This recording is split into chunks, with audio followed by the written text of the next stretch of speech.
Vamos agora abrir a Bíblia Sagrada, a Palavra de Deus, no livro de Provérbios, capítulo 9, versículo 10. Queremos falar hoje sobre o temor do Senhor. Provérbios, capítulo 9, versículo 10. Ali lemos: o temor do Senhor é o princípio da sabedoria, e o conhecimento do santo é o entendimento. O temor do Senhor, diz-nos a Bíblia, é o princípio da sabedoria. Amados, existe uma doutrina que precisa ser resgatada nesses dias em que vivemos. É a doutrina do temor do Senhor.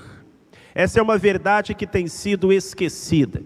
É uma verdade que tem sido negligenciada. Vivemos em uma época de desrespeito, de desconsideração pela pessoa de Deus. Às vezes isso se reflete em uma falta de reverência. Na nossa época, os cultos são extremamente informais, mas muitas vezes essa informalidade é uma tentativa de demonstrar uma intimidade com Deus, uma familiaridade com Deus que na verdade não existe. Talvez os crentes do passado tratassem Deus de uma forma mais respeitosa, mas tinham muito mais comunhão com Ele, muito mais intimidade com Ele do que vemos nos nossos dias. Mas isso não é a pior parte. A pior parte não é a falta da reverência, embora isso seja grave. A pior parte é a falta da santidade. Com pessoas que frequentam a igreja, mas vivem de um jeito errado, que envergonha o Evangelho, que cantam e falam uma coisa no domingo e vivem outra coisa completamente diferente nos outros dias da semana. Algumas chegam ao ponto de não apenas fazer as coisas erradas, mas de publicá-las nas redes sociais. De não apenas fazer as coisas erradas, mas incentivar outros a que as façam também. Num conformismo com o mundo que ofende a Deus. Não por outra razão, o pastor Arival Casimiro afirmou: o temor a Deus é a joia perdida no mundo de hoje. A irreverência e a falta de respeito a Deus é uma marca registrada da nossa geração.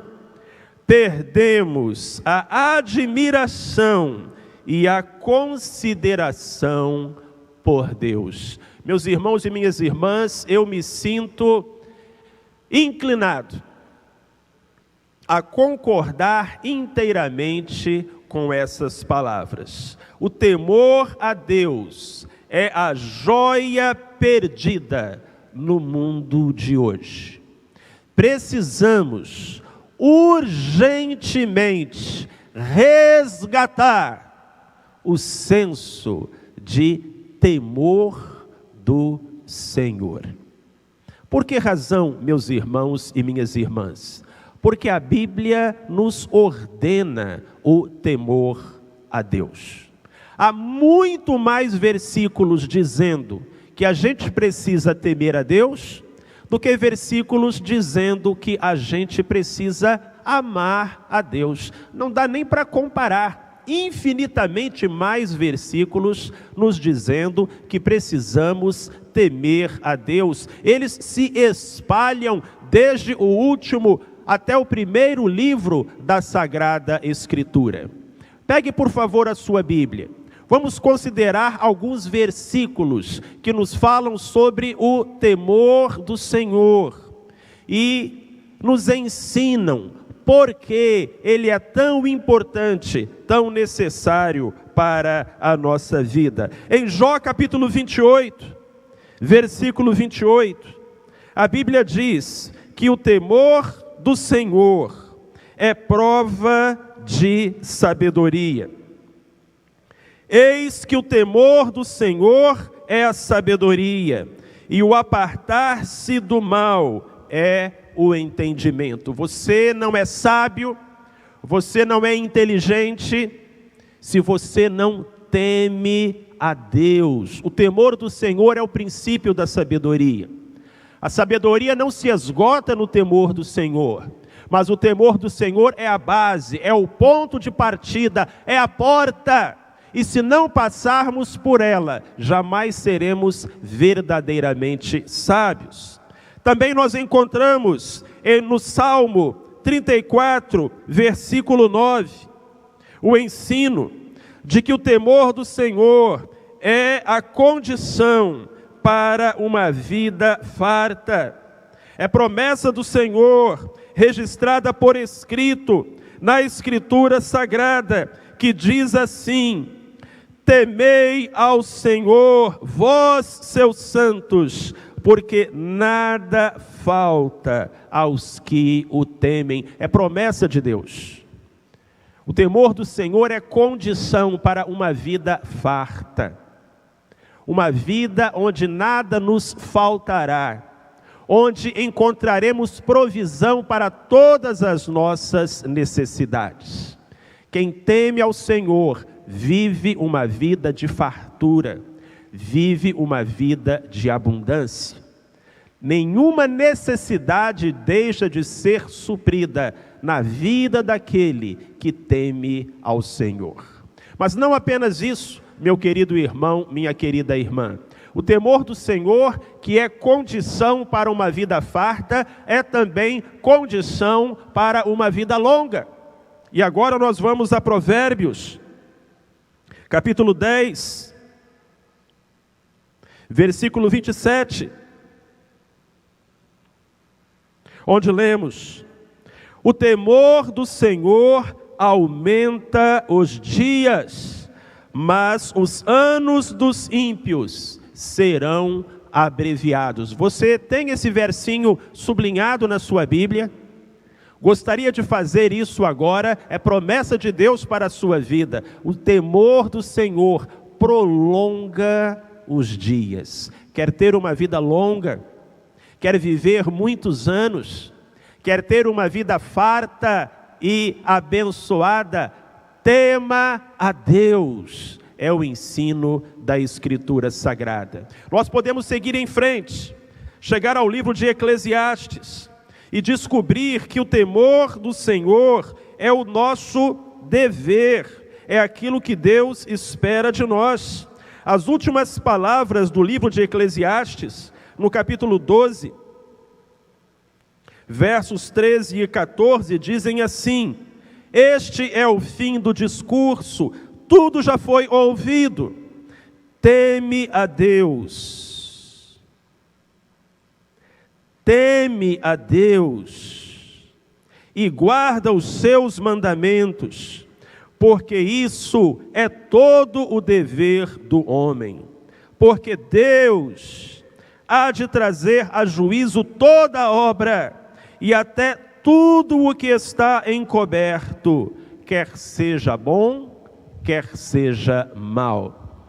Às vezes, meus irmãos e minhas irmãs, podemos fazer algo que desagrada a Deus e pensar que ficaremos impunes. Porém, a palavra do Senhor nos diz que Ele haverá de trazer à luz e a juízo toda a obra, quer seja boa, quer seja má. Portanto, teme a Deus, porque este é todo o dever do homem. Se caminharmos em direção ao Novo Testamento, chegaremos em 2 Coríntios, capítulo 7, versículo 1. E ali nós encontraremos o ensino de que o temor do Senhor é sinal de santidade. Em 2 Coríntios, capítulo 7, versículo 1, a Bíblia diz: ora, amados, Visto que temos tais promessas, purifiquemo-nos de toda a imundícia da carne e do espírito, aperfeiçoando a santidade no temor de Deus. Como a nossa santidade se desenvolve, como ela se aprofunda, como ela se aperfeiçoa, diz-nos o apóstolo Paulo, é no temor de Deus. E eu quero encerrar falando sobre outro apóstolo, o apóstolo Pedro, que na sua primeira carta, no capítulo 2, versículo 17, nos ensina que o temor do Senhor é aquilo que se espera de todo cristão, de todo o crente. 1 Pedro, capítulo 2, versículo 17, a Bíblia diz: honrai a todos, amai aos irmãos, temei a Deus, honrai ao rei, temei a Deus, nos diz a sua santa palavra. Meus irmãos, se nós temermos a Deus, estaremos na companhia de Moisés, que tirou as sandálias dos seus pés porque reconheceu que pisava numa terra que era santa. Estaremos na companhia dos serafins, que cobriam os seus rostos e os seus pés diante do trono do Altíssimo para declarar que Ele era santo, santo, santo. Estaremos na companhia de Tomé, que ao contemplar o Cristo ressuscitado, lançou-se aos seus pés e o adorou, dizendo: Senhor meu e Deus meu. Mas se nós não temermos a Deus, nós estaremos na companhia daquele malfeitor, que crucificado à esquerda do Mestre, blasfemava e zombava do Salvador. Aquele homem foi censurado pelo seu próprio companheiro de crimes, que repreendeu-o e lhe disse: você nem ao menos teme a Deus. Um homem que não temia a Deus. Meus queridos, minhas queridas, nós podemos entender que um crente peque. Um crente pode pecar. Não deveria, mas acontece. Nós podemos entender que um crente caia. Um crente pode cair, não deveria acontecer, mas é possível, às vezes acontece. Mas meus irmãos, minhas irmãs, nós não podemos entender que um crente não tenha temor a Deus. Se uma pessoa vive em pecado, se ela leva uma vida dupla, se ela comete coisas que desagradam a Deus e o seu coração não pesa, nós somos levados a acreditar que não é uma pessoa convertida. Porque a marca de um cristão é o temor de Deus. Mas o que significa temer a Deus? Talvez nós precisemos agora, queridos irmãos e irmãs, esclarecer um pouco este ponto. Pastor Marcelo, o que o Senhor está dizendo então, o que a Bíblia está ensinando então, é que nós precisamos ter medo de Deus? Não, de forma alguma. Este não é o ensinamento da Escritura e tampouco é o que venho lhes dizer nessa oportunidade, queridos irmãos, queridas irmãs. Na riqueza da Escritura, o Velho Testamento tem duas palavras que são traduzidas em português como temor. Na nossa língua, na língua portuguesa, não há essa distinção clara. Há apenas uma palavra para temor. Então, na versão em português do Velho Testamento, aparece apenas essa palavra. Mas não é assim no original hebraico. No Velho Testamento, duas palavras são usadas e traduzidas como temor na língua portuguesa. Uma é a palavra padá, que significa medo, receio. Toda vez que a Bíblia nos diz, não temas, o que nós encontramos ali no original hebraico é essa palavra, padá, que significa medo, terror, pânico, insegurança. Mas a Bíblia tem uma outra palavra que é traduzida como temor, e é a palavra ira. E essa palavra significa reverência, respeito, consideração. Todas as vezes que no Velho Testamento nós encontramos a recomendação de que temamos ao Senhor, é essa palavra que é utilizada, a palavra ira, que significa respeito, reverência. E é neste sentido que nós precisamos temer a Deus. Irmãos, irmãs, temer a Deus é respeitá-lo. Temer a Deus é reverenciá-lo. Temer a Deus é lembrar que Ele está no céu e que nós estamos na terra. Temer a Deus é lembrar que Ele é o Criador e que nós somos criaturas. Temer a Deus significa lembrar que Ele é Senhor e nós somos seus servos. Temer a Deus é respeitá-lo de todo o nosso coração. Meus irmãos, minhas irmãs, não é possível amar a Deus sem temer a Deus. É um amor fingido, é um amor falso, não é amor de forma alguma, aquele que não é precedido do santo respeito, reverência e temor pelo Senhor.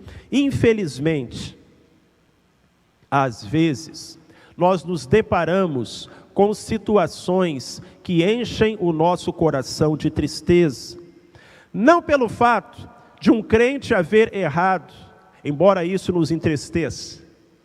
Não pelo fato de um crente haver caído, embora isso parta o nosso coração, mas pelo fato de membros de igrejas evangélicas que vivem sem evidenciar qualquer temor a Deus. Meu querido ouvinte, minha querida ouvinte, se não há temor de Deus no seu coração, reconsidere o estado da sua alma. Porque não pode ser verdadeiramente convertido aquele que não tem o temor do Senhor. O que acontecerá, meus irmãos e minhas irmãs, se nós conservarmos o temor do Senhor? 3 coisas muito boas. A primeira delas, se nós conservarmos o temor do Senhor, não sofreremos o castigo do Senhor. Há algumas pessoas que ensinam, Deus não castiga.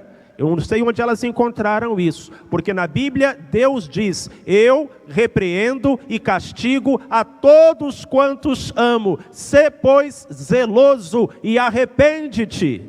É claro que Deus castiga. Deus disciplina, Deus pesa a mão, e Deus diz que Ele faz isso por amor, pois qual é o pai que deixa de disciplinar o filho quando ele erra? Este certamente não seria um bom pai, mas Deus é um bom pai, Ele é o melhor pai, Ele é o pai perfeito. Então, meus irmãos e minhas irmãs, se nós andarmos no temor do Senhor, nós seremos poupados da vara do Senhor, da ira do Senhor, da disciplina do Senhor. Deus não fere de bom grado os filhos dos homens, é o que a própria Bíblia nos diz. Mas muitas vezes, nós tornamos necessária a disciplina de Deus sobre nós. Então tema a Deus, e você não precisará recear a disciplina de Deus. Uma segunda coisa boa que vai acontecer se nós temermos a Deus, nós desfrutaremos um avivamento na nossa vida. Meus queridos, não pode haver avivamento sem quebrantamento, sem arrependimento, sem confissão, sem derramar de alma, sem lágrimas, sem lamento diante do Senhor, pelas formas como nós o temos ofendido. No ano de 1741, Jonathan Edwards, pregador norte-americano, proferiu o que talvez seja o mais famoso sermão já pregado depois do Sermão da Montanha pregado por Jesus. O título do sermão, pregado por Jonathan Edwards em 1741, na Nova Inglaterra, Estados Unidos, era Pecadores nas mãos de um Deus irado. E nesse sermão, Jonathan Edwards falou à sua congregação sobre a justiça de Deus, sobre o castigo de Deus, sobre a santidade de Deus. E o que tornou este sermão diferente é que Jonathan Edwards não conseguiu pregá-lo até o final. Porque no meio do sermão, ao serem confrontados com a justiça de Deus, aqueles crentes começaram a chorar, começaram a se desesperar, um pranto se espalhou pela congregação e o pastor não conseguiu terminar o sermão, porque o Espírito Santo se manifestou ali. O Espírito Santo que convence o homem do pecado, da justiça e do juízo se manifestou ali. E dizem os livros de história que aquela noite ninguém dormia na cidade. Por todo lado se viam luzes acesas nas casas e ouviam-se confissões, preces, orações, choro, lamento. Aquelas pessoas estavam profundamente impactadas pela mensagem do temor do Senhor. E o que se seguiu foi um grande avivamento. Centenas, milhares de pessoas se converteram. Um avivamento tão grande que se espalhou para muito mais longe do que aquela cidade, alcançando toda a nação. Porque quando o ser humano toma consciência da santidade de Deus, portas estão abertas para um renovo, para uma transformação, para um fluir de Deus, para um enchimento do Espírito na vida desse cristão. Então, meus irmãos e minhas irmãs, se nós tivermos o temor do Senhor, desfrutaremos o avivamento do Senhor na nossa igreja, na nossa vida, na nossa geração, no nosso país. Aleluia! Uma terceira e última coisa muito boa que vai acontecer, se nós conservarmos o temor do Senhor, é que nós não teremos medo de nada. Você já parou para pensar como é que aqueles crentes do primeiro século não tinham medo? Eles entravam, meus irmãos e minhas irmãs, na arena do Coliseu, cantando hinos, sorrindo, louvando, glorificando. Como? Eles não tinham medo do imperador, eles não tinham medo dos gladiadores, eles não tinham medo dos leões, eles não tinham medo da morte. Como eram tão corajosos? A resposta era uma só: eles temiam a Deus. O temor do Senhor, o respeito a Deus, lança fora da nossa alma o medo, o receio de qualquer outra coisa, de qualquer outra pessoa, de qualquer outra circunstância. Haverá coragem no nosso coração, quando nesse mesmo coração houver lugar para o respeito a Deus. Quebrantamento, humilhação, lance fora o orgulho, lance fora a dureza da sua alma, lance fora a rebeldia do seu espírito, se humilhe, se quebrante, confesse, se entregue, diga: Deus, o Senhor é santo e eu pecador. Deus, o Senhor é tão bom e eu tão imperfeito. Deus, tenha misericórdia de mim. E quando isso acontecer, você não terá mais medo de nada. Você não sofrerá ações disciplinares do Altíssimo, porque elas não serão necessárias. E quando isso acontecer, um renovo na sua vida espiritual se verificará, meu querido, minha querida. Hoje, muitos estão, em nome de Deus, fazendo promessas que não podem ser cumpridas, porque não estão ensinando a doutrina do temor do Senhor. Meus irmãos, precisamos retornar ao lugar de onde jamais deveríamos ter saído.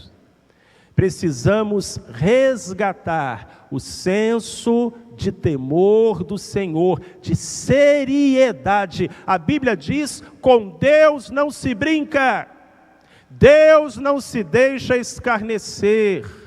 Tudo que o homem semear, ele haverá de colher. Há um altar na nossa alma, na nossa igreja e no nosso país que precisa ser reconstruído. Você se lembra da história do confronto de Elias com os profetas de Baal? Aqueles eram tempos difíceis, seca, perseguição, idolatria, sofrimento. Então Elias disse: olha, o Deus que responder com fogo, esse é o Deus verdadeiro. E depois do fogo, ele vai enviar também a chuva, que vai regar a terra e trazer a prosperidade. E quando chegou a hora de Elias clamar a Deus por fogo, a Bíblia traz um detalhe tão significativo. A Bíblia diz o seguinte: então Elias restaurou o altar do Senhor, que estava em ruínas. Ah, igreja, antes do fogo descer, antes da chuva regar a nossa alma e a nossa pátria, há um altar que nós precisamos restaurar. O altar da santidade, da correção, da integridade. Que o servo do Senhor, que a filha de Deus, tenha uma vida irrepreensível. Nós precisamos nos quebrantar, nós precisamos nos humilhar, nós precisamos temer a Deus, restaurar o altar da santidade e clamar: Senhor, santifica a minha igreja, santifica a minha vida, santifica o meu coração.